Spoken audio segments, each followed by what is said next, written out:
بسم اللہ الرحمن الرحیم۔ السلام علیکم ورحمۃ اللہ وبرکاتہ۔ عابد راجہ چینل کی طرف سے آج میں اپنے دوستوں کو رسول اللہ صلی اللہ علیہ وآلہ وسلم کا ایک فرمان بتاؤں گا۔ آپ دوستوں نے اس پر غور کرنا ہے اور ان دعاؤں کو پڑھنا ہے۔ اس سے پہلے میں اپنے تمام دوستوں سے گزارش کروں گا کہ میں ایک بیوہ عورت کا گھر بنا رہا ہوں۔ آپ دوستوں کے تعاون کی ضرورت ہے۔ یہ نیچے میرا واٹس ایپ نمبر موجود ہے، آپ دوست اس پر تعاون کر سکتے ہیں۔ تو شروع کرتے ہیں۔ بسم اللہ الرحمن الرحیم۔ ایک صحابی نے رسول اللہ صلی اللہ علیہ وآلہ وسلم سے عرض کی، مجھے کوئی بلائی کی بات سکھا دیں۔ آپ صلی اللہ علیہ وآلہ وسلم نے فرمایا، یہ وظیفہ پڑھا کرو، سبحان اللہ والحمد للہ ولا الہ الا اللہ واللہ اکبر۔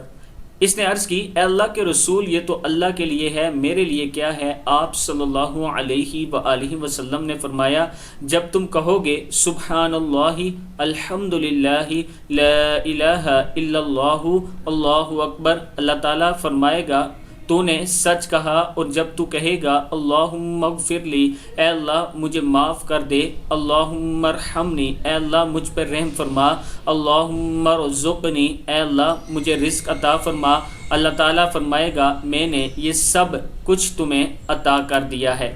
کتاب کا حوالہ یہ نیچے موجود ہے، آپ دیکھ سکتے ہیں۔